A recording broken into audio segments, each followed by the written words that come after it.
কালীন এটা অৱস্থান ধৰ্মঘট কাৰ্যসূচী আছিল। এটা এই কাৰ্যসূচীৰ প্ৰাক্ষণত শিক্ষামন্ত্ৰী ডাঙৰীয়াই আমাক আমন্ত্ৰণ কৰিছিল।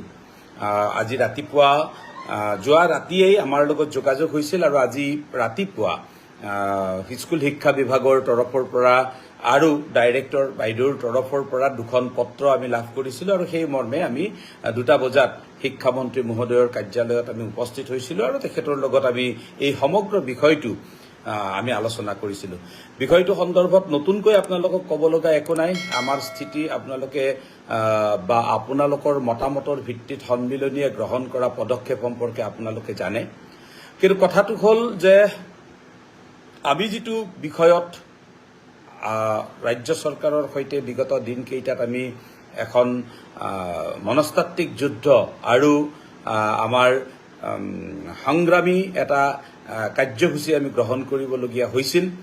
সেইখিনি বিষয়ৰ ওপৰত আজি শিক্ষামন্ত্ৰী মহোদয়ৰ আজি দুদিন আগৰ যিটো স্থিতি আৰু আজিৰ স্থিতিৰ মাজত আমি কিছু পাৰ্থক্য অনুভৱ কৰিছোঁ। আজি পুৱাৰ ভাগতেই শিক্ষামন্ত্ৰী ডাঙৰীয়াই এখন সংবাদমেল সম্বোধন কৰি ৰাজহুৱাভাৱে অসমবাসীৰ ওচৰত এই প্ৰতিশ্ৰুতি প্ৰদান কৰিছিল। তেতিয়াই আমি আজি শিক্ষামন্ত্ৰী মহোদয়ে আমাক নিমন্ত্ৰণ কৰাৰ যিটো মূল কথা সেই কথাখিনি অনুভৱ কৰিব পাৰিছিলোঁ। তেখেতে অসমৰ ৰাইজক উদ্দেশ্যি যেতিয়া বক্তব্য প্ৰদান কৰিছিল তেখেতে কৈছিল যে SNS স্পৰ্টছ মডুইলৰ জৰিয়তে SRDৰ শিক্ষকসকলক দৰমহা দিয়াৰ যিটো ব্যৱস্থা সেইটো তেওঁলোকে বাতিল কৰিব বা তাৰ পৰা ওলাই আহিব। এই কথাখিনি আগতীয়াকৈ আমি সংবাদ মাধ্যমত শুনিব পাইছিলোঁ। কিন্তু যি নহওক আজিৰ আলোচনাত আমি গৈ উপস্থিত হোৱাৰ পিছত শিক্ষামন্ত্ৰী ডাঙৰীয়াই আমাৰ বক্তব্যখিনি শুনাৰ পিছত তেখেতে এই কথাটো স্পষ্টভাৱে আমাক ক'লে যে SNS স্পৰ্টছৰ জৰিয়তে SRDৰ শিক্ষকসকলৰ দৰমহাৰ যিটো বিষয় সেইটো ইমানতে ইতি পৰিব আৰু তেনেকুৱা ব্যৱস্থাৰে শিক্ষকসকলৰ দৰমহা দিয়া আৰু নহয়। দ্বিতীয় কথাটো হ'ল যে আমি লগে লগে কি পদ্ধতিৰে হ'ব, কেনেকৈ হ'ব, এই গোটেই কথাখিনি আমি জানিবলৈ ইচ্ছা প্ৰকাশ কৰিছিলোঁ। তেখেতে এই কথাখিনি এটা বাক্যতে এই কথাখিনি আমাৰ আগত কৈছিল যে নিয়মীয়া শিক্ষকৰ দৰমহা পোৱাৰ যিটো পদ্ধতি সেই পদ্ধতিৰ মাজেৰেই তেখেতসকলে দৰমহা পাব। এই ক্ষেত্ৰত আপোনালোক শংকিত হোৱাৰ কোনো প্ৰয়োজন নাই বা এনেকুৱা যিটো বুবা ওলাইছে যে আমি আকৌ কন্ট্ৰেকচুৱেল শিক্ষক হৈ গ'লো নেকি বা আমাৰ SRDৰ নিয়মীয়াকৰণৰ যিটো প্ৰক্ৰিয়া সেইটো কিবা ভুল আছিল নেকি, যে আমি আকৌ ঠিকাভিত্তিক শিক্ষক হ'বলগীয়া হ'ব নেকি আদি শংকাবোৰৰ ক্ষেত্ৰত তেখেতে কথাটো স্পষ্ট কৰিছে। অকল তেখেতেই নহয়, শিক্ষা সচিব ডাঙৰীয়ায়ো স্কুল শিক্ষা বিভাগৰ সচিব মহোদয়েও এই কথাখিনিত আঁত ধৰি আমাৰ আগত এই কথাখিনি প্ৰকাশ কৰিছে যে যিহেতু অসম ৰাজপত্ৰ যোগে এই পদসমূহ ঘোষিত হৈছে বা গ্ৰহণ হৈছে, ইয়াত কোনো সাল সলনি কৰিব পৰা কোনো ব্যৱস্থা নাথাকে বা সেইটো ব্যৱস্থাক মাজলৈ কোনো কাৰণতে ৰাজ্য চৰকাৰৰ তেনেকুৱা কোনো চিন্তাও নাই আৰু ভৱিষ্যতেও নাথাকে আৰু এইটো নীতি বহিৰ্ভূত কথা। এই কথাখিনি আমাক স্পষ্ট কৰাৰ পিছত আমি এই কথাখিনি অৱগত কৰিছিলোঁ যে যোৱাকালি বিভিন্ন আমি দেখিছোঁ যে BMCৰ জৰিয়তে দৰমহা প্ৰদান কৰা হৈছে। তাত বিভিন্ন খেলি মেলি হৈছে। ক'ৰবাত কোনোবাই দৰমহা বেছিকৈ পাইছে, ক'ৰবাত কমকৈ পাইছে, কোনোবাই চাৰ্জ এলাউন্স পোৱা নাই, কোনোবাৰ অন্যান্য অসুবিধা, হাউচ ৰেণ্ট পোৱা নাই ইত্যাদি বিভিন্ন অসুবিধা হৈছে আৰু এই খেলি মেলিবোৰে আমাৰ নিশ্চিতভাৱে শিক্ষকসকলক অসুবিধাত পেলাব।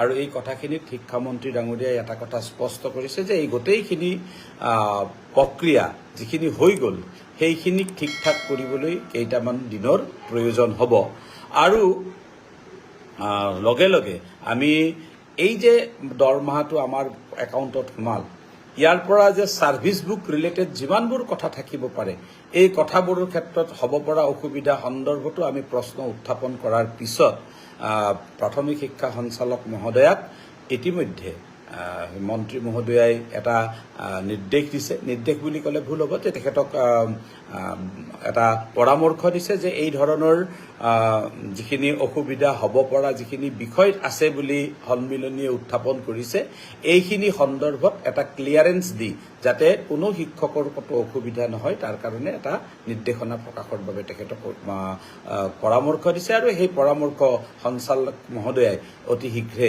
2 এদিনৰ ভিতৰতে কাৰ্যকৰী কৰাৰ কথা আমাক কৈছে।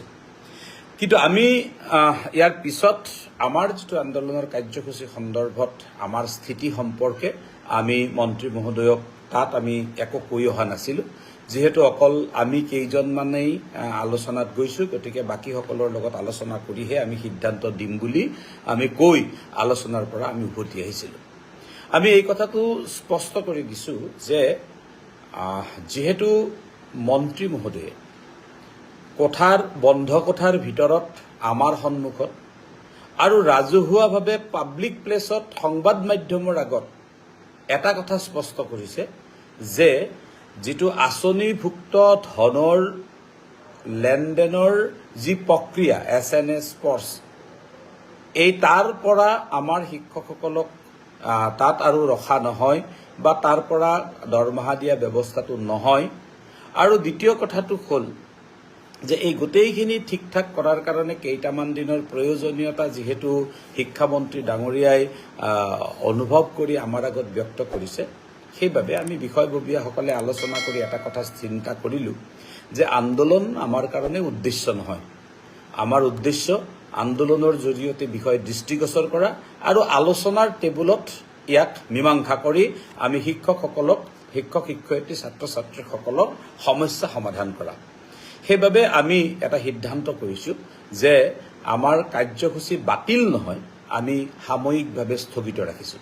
কাৰণ এই কথাখিনি কি ৰূপ লয়, আজি শিক্ষামন্ত্ৰী মহোদয়ে কোৱা কথাখিনি আমি অবিশ্বাসো কৰিব নোৱাৰোঁ, কাৰণ তেখেত এগৰাকী মন্ত্ৰী, ৰাজ্যখনৰ শিক্ষা বিভাগটোক পৰিচালনা কৰা মুখ্য মানুহ। গতিকে তেখেতে যিহেতু কথাখিনি এটা স্পষ্ট ভাষত কৈছে যে SNS স্পৰ্টছ ব্যৱস্থাপনাক এই শিক্ষকসকলৰ লগত কোনো সম্পৰ্ক ৰক্ষা কৰা নহ'ব, গতিকে আমি সেই কথাখিনিক মান্যতা প্ৰদান কৰাটো আমাৰ বাবে এটা সাংগঠনিক দায়িত্ব বুলি আমি অনুভৱ কৰিছোঁ। আৰু যিহেতু গোটেই কথাখিনিৰ এতিয়াও পিকচাৰখন ক্লিয়াৰ হৈ যোৱা নাই বা এনেকুৱা হৈ যোৱা নাই যে গোটেই আদেশখিনি ওলাই গৈছে, ডাইৰেক্টৰৰ দিব লগা যিখিনি পৰামৰ্শৱলীৰ নিৰ্দেশনা সেইখিনি প্ৰকাশ হৈছে, গতিকে আমি যিহেতু তেনেকুৱা অৱস্থালৈকে যোৱা নাই, সেইকাৰণে আমি কাৰ্যসূচীটো বাতিলো কৰা নাই, কেৱল আমি সাময়িকভাৱে স্থগিত কৰিছোঁ। আৰু শিক্ষামন্ত্ৰী ডাঙৰীয়াই কোৱাৰ দৰে তেখেতসকলৰ কাৰণে প্ৰয়োজনীয় সময়খিনি যাতে তেওঁলোকে পায় আৰু গোটেই খেলিমেলি হৈ থকা ব্যৱস্থাপনাখিনি যাতে সুন্দৰ কৰি পুনৰাই আগৰ দৰে লৈ আহিব পাৰে, তাৰ কাৰণে আমাৰ এই সহযোগিতা আমি আগবঢ়াইছোঁ। আমি এই কথাটো স্পষ্ট কৰিছোঁ। বহুতে ব্যক্তিগতভাৱে আমাকো মেছেজ কৰিছে যে আমাৰ ট্ৰেজাৰী কেন্দ্ৰিক সমস্যাটো আমাৰ সমাধান হৈ গ'ল নেকি, নে আমাক শিক্ষামন্ত্ৰী ডাঙৰীয়াই ব্যক্তিগতভাৱে কৰা টুইট এটাত ৰাজ্যিক কোষাগাৰ শব্দটো ব্যৱহাৰ কৰাৰ কাৰণে আমাৰ বহুতে প্ৰশ্ন কৰিছে যে এইটো আমাৰ ৰাজ্যিক কোষাগাৰৰ পৰাই যদি হয় তেতিয়াহ'লে আমাৰ কিনো বিষয়টো কিনো হ'ল যে সন্মিলনীয়ে কাৰ্যসূচীটো উঠাই লৈছে। এই বিষয়ত আপোনালোকক স্পষ্টকৈ আমি কথাটো ক'ব খুজিছোঁ যে আমিও সন্দেহৰ আৱৰ্তত আছোঁ। আমিও এই কথাটো স্পষ্টকৈ কৈ দিব পৰা নাই বা কোৱা নাই যে সকলোখিনি কথাই আমি ভবা ধৰণেই আদেশবোৰ প্ৰকাশ হৈছে বা হ'ব। সেইবাবেই আমি আন্দোলনটো বাতিল কৰা নাই, আমি স্থগিত কৰিছোঁ। কিন্তু আমি বিশ্বাস ৰাখিছোঁ এগৰাকী ৰাজ্যৰ শিক্ষামন্ত্ৰীয়ে কথাখিনি কোৱাৰ পিছত আৰু এডুকেশ্যন ডিপাৰ্টমেণ্টৰ মূল মুৰব্বী বিষয়া দুগৰাকীৰ উপস্থিতিত কোৱাৰ পিছত আমি নিশ্চিতভাৱে বিশ্বাস কৰিব লাগিব। কাৰণ এটা কথা সকলোৱে বুজা উচিত যে আন্দোলনটো হ'ল বিষয়টো দৃষ্টিগোচৰ কৰাৰ মাধ্যম, সমস্যা সমাধানৰ মাধ্যম হ'ল আলোচনাৰ টেবুল। গতিকে আমি আলোচনাৰ টেবুলত এই বিষয়টোক আগবঢ়াই লৈ যাম। কিন্তু এই কথাটোও ঠিক যে যদিহে আমাৰ শিক্ষকৰ স্বাৰ্থৰ ক'ৰবাত বিঘ্নিত হয়, নিশ্চিতভাৱে সন্মিলনীয়ে এতিয়া যি পদক্ষেপ লৈছে একেধৰণৰ পদক্ষেপ ল'ব তাত আপোনালোকৰ আমি সহযোগিতা আমি বিচাৰিছোঁ। আমি এই কথাখিনি কম যে এই কাৰ্যসূচীলৈকে মজলীয়া বিদ্যালয় শিক্ষক সংস্থাৰ তৰফৰ পৰা সহযোগিতা আগবঢ়াই আমালৈকে পত্ৰ প্ৰেৰণ কৰিছিল। আমি তেওঁলোককো ধন্যবাদ জনাইছোঁ। আৰু গোটেই অসমৰ ঠিকাভিত্তিক শিক্ষকসকলৰ মাজৰ পৰা এই বিগত দিনকেইটাত যি ধৰণৰ যোগাযোগ, যি ধৰণৰ সহযোগিতা, যি ধৰণৰ সহমৰ্মিতাৰে আমি এই বিষয়টো আগবঢ়াই লৈ যাব পাৰিছোঁ, সেই সহযোগিতা আপোনালোকে প্ৰতিটো সময়তে ৰক্ষা কৰিব।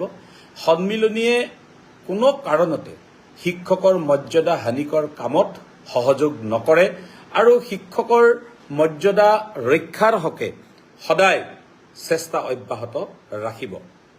আমি আপোনালোকক আন এটি কথা ক'ব খুজিছোঁ যে এই বিষয়টো যেতিয়া আমি উপস্থাপন কৰি আগবঢ়াই লৈ গৈ আছিলোঁ, তেতিয়া আমি প্ৰতিটো সময়তে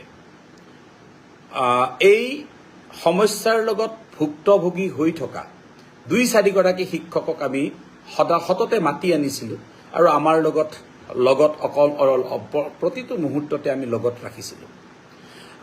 এইকাৰণেই লগত ৰাখিছিলোঁ যে সমস্যাখিনিৰ ক'ৰবাত বুজাত আমাৰ ভুল হ'ব পাৰে। এগৰাকী ভুক্তভোগী শিক্ষকে যিমান ধৰণে বুজিব বা যিমান ধৰণে কথাখিনি অনুভৱ কৰিব, মই হয়তো কৰিব নোৱাৰিবও পাৰোঁ। সেইবাবে আমি লগত ৰাখিছিলোঁ আৰু প্ৰতিটো সময়তে যেতিয়াই মাত দিছোঁ তেতিয়াই তেওঁলোক আহি আমাৰ লগত সহযোগিতা কৰি আমাক কথাবোৰ সুন্দৰকৈ উপস্থাপন কৰাৰ বাবে ধন্যবাদ জনাইছোঁ। আৰু আপোনালোকক তেখেতসকলৰ মুখেৰেই আমি বিগত সময়ত কৰা শিক্ষামন্ত্ৰীৰ লগত কৰা আলোচনা ইত্যাদিবিলাকৰ খা খবৰবোৰ তেখেতসকলৰ মুখেৰে আপোনালোকক গ্ৰহণ কৰাৰ কাৰণে অনুৰোধ জনাইছোঁ। আৰু আমি আইনগত দিশতো আমি বিষয়টো আলোচনা কৰিছোঁ। এতিয়াও আমি আইনজ্ঞসকলৰ লগত এই গোটেই বিষয়টোৰ পৰ্যালোচনা অব্যাহত ৰাখিম, কাৰণ আমাৰ বিষয়টো এতিয়াও শেষ হোৱা নাই। আজিৰ দিনটোতো আপোনালোকে আমি কৰা আহ্বানৰ প্ৰতি সঁহাৰি জনাই যে ধৰণে ব্লক অফিচাৰসকলক আপোনালোকে অভিযোগ দাখিল কৰিলে, বিভিন্ন থানাত আপোনালোকে অভিযোগখিনি দি থ'লে, এয়াই নিশ্চিতভাৱে আমাৰ সামূহিক শক্তিৰ ফচল বুলি আমি অনুভৱ কৰিছোঁ। আৰু এইখিনিৰ কাৰণতেই আজি এই পৰ্যায়লৈকে আমি আহিব পাৰিছোঁ। হয়, এই কথাখিনিত কিছু মহল আছে, যিটো মহলে আমাক কিছু সময়ৰ কাৰণে আমি এই ভুক্তভোগী শিক্ষকসকলৰ মনত আঘাত দিব পৰা কথাও কিছু প্ৰকাশিত কৰিছে। আমি তেওঁলোকৰো এই দিশৰ যাতে ভুল নুবুজে, তেওঁলোকেও যাতে এই কথাবিলাকত ভুলকৈ বুজি কোনো মন্তব্য নকৰে, তাৰ কাৰণেও আমি অনুৰোধ জনাইছোঁ। আৰু আমি 25 আগষ্টলৈকে এই গোটেই কথাখিনি সকলোৱে নজৰত ৰাখিম, আপোনালোকেও নজৰত ৰাখিব। এতিয়াও আমাৰ হাতলৈকে কিছু মেছেজ আহিছে যে আমাৰ ক'ৰবাত DDOৰ নামটো চেঞ্জ হৈছে যদিও, BMCৰ পৰা BO হৈছে যদিও ক'ৰবাত কোডটো চেঞ্জ হোৱা নাই। এতিয়াও ডাইৰেক্টৰটোত আপোনাৰ সমগ্ৰ শিক্ষা হৈ আছে, ক'ৰবাত বা অন্য কিবা হৈ আছে। এই যিখিনি অসুবিধা বা আমাৰ বিপৰীতে হোৱা যেন আমাৰ অনুভৱ হৈছে, এইটো 2-3 দিন আমি অবজাৰ্ভ কৰিব লাগিব। যিহেতু বিষয়টো সন্দৰ্ভত শিক্ষামন্ত্ৰী মহোদয়ে কৈছে যে আমাক 2-4 দিন সময় লাগিব, তাৰ কাৰণে অনুৰোধ জনাইছোঁ। আৰু সকলোকে অবজাৰ্ভ কৰাৰ কাৰণে অনুৰোধ জনাইছোঁ। পুনৰবাৰ কৈছোঁ যে আমি আন্দোলন বাতিল কৰা নাই, আমি স্থগিত ৰাখিছোঁ। আমি শিক্ষামন্ত্ৰী মহোদয়ে কোৱা কথাখিনিক আমি এটা কথাৰ কাৰণে বিশ্বাসত আনিছোঁ যে তেওঁ অকল বন্ধ কোঠাৰ ভিতৰত কোৱা নাই, এয়া সামাজিক মাধ্যম যোগে অসমৰ ৰাইজক ব্যক্ত কৰিছে। আৰু SNA স্পৰ্টছ মডিউলটোৰ আমাৰ ক্ষেত্ৰত ব্যৱহাৰ নহয় বুলি তেওঁ স্পষ্ট ভাষাত কৈছে। বাকী যিখিনি আমাৰ সংশয় সন্দেহ আছে, সেই সংশয় সন্দেহখিনি আমি সকলোৱে অবজাৰ্ভ কৰিম। আমি যদি আমাৰ হিতৰ বিপৰীতে যোৱা কিবা সিদ্ধান্ত চৰকাৰে লোৱা বুলি আমি গম পাওঁ, নিশ্চিতভাৱে প্ৰতিবাদ হ'ব। এই সহযোগিতাৰ বাবে সকলোকে ধন্যবাদ জনাইলোঁ। ইয়াৰ পিছতে এটা সাংগঠনিক কথা মই ক'ব খুজিছোঁ যে আপোনালোক সকলোৱে গম পায় ৰাজ্যিক সন্মিলনীৰ অধিৱেশন হৈ গ'ল। আৰু এনেকুৱা এটা সময়ত এই সমস্যাটোৱে আমাক দেখা দিলে যে আমি না সম্পাদক না সভাপতি, অথচ আমি সম্পাদকীয় বা সভাপতিৰ কেন্দ্ৰিক আমি দায়িত্ব। গতিকে এতিয়া সমগ্ৰ ব্যৱস্থাটো আমাৰো সলনি হৈ গ'ল। ইতিমধ্যে 9 তাৰিখে আমি শপত গ্ৰহণ কৰিছোঁ। আজিৰ তাৰিখত মই সভাপতিৰ দায়িত্বত আছোঁ, সম্পাদক হিচাপে আছে আমাৰ শৈলেন্দ্ৰ কলিতা। গতিকে আপোনালোকক পৰৱৰ্তী সকলোখিনি কথা সভাপতি হিচাপে কৰিব লগা দায়িত্বখিনি মই পালন কৰিম। আনখিনি কথা আমাৰ সম্পাদক ডাঙৰীয়াই আগবঢ়াই লৈ যাব আৰু নিশ্চিতভাৱে আপোনালোকৰ বা যিকোনো সমস্যাই আমাৰ নহওক কিয় এই সমস্যাৰ ক্ষেত্ৰত সন্মিলনীয়ে সদায় সহযোগিতা কৰি যাব। চ' আমি আহিছে we can not accept Dispur treasury, আমিও একচেপ্ট কৰা নাই, কিন্তু আমি ৱেইট কৰিছোঁ। শিক্ষামন্ত্ৰী ডাঙৰীয়াই যিহেতু কথাটো কৈছে, গতিকে আমি তেখেতৰ কথাখিনিক আমি বিশ্বাসত লৈ আমি কিছু সময় তেখেতক আমি দিব বিচাৰিছোঁ আৰু সেইবাবে আন্দোলনখিনি আমি স্থগিত কৰিছোঁ। চ' আমি আকৌ কৈছোঁ আপোনালোকক, আন্দোলন বাতিল হোৱা নাই, আন্দোলন স্থগিত হৈছে। আন্দোলন বিষয়টো দৃষ্টিগোচৰ কৰাৰ মাধ্যম, আন্দোলন সমস্যা সমাধানৰ মাধ্যম নহয়। কথাখিনি ভুল নুবুজিব। আৰু সেইবাবে যিহেতু আলোচনাৰ টেবুলত বিষয়টো আহিছে আৰু এটা যোগাত্মকভাৱে আহিছে, আমি সেইবাবে আন্দোলন স্থগিত ৰাখিছোঁ। 25 আগষ্টৰ পিছত 25 আগষ্টলৈ অবজাৰ্ভ কৰাৰ পিছত যদি আমাৰ অনুকূলে নাথাকে তেনেহ'লে নিশ্চিতভাৱে পুনৰ ৰাজ্যিক সন্মিলনীয়ে সিদ্ধান্ত গ্ৰহণ কৰিব। সকলোৰে সহযোগিতা কামনা কৰিছোঁ আৰু সকলোকে সাংগঠনিক শৃংখলা ৰক্ষাৰ স্বাৰ্থত ব্লক সমিতি, মহকুমা সমিতিত আপোনালোকৰ অন্তৰ্ভুক্তিৰে সহযোগিতা আগবঢ়াবলৈ অনুৰোধ জনাইছোঁ।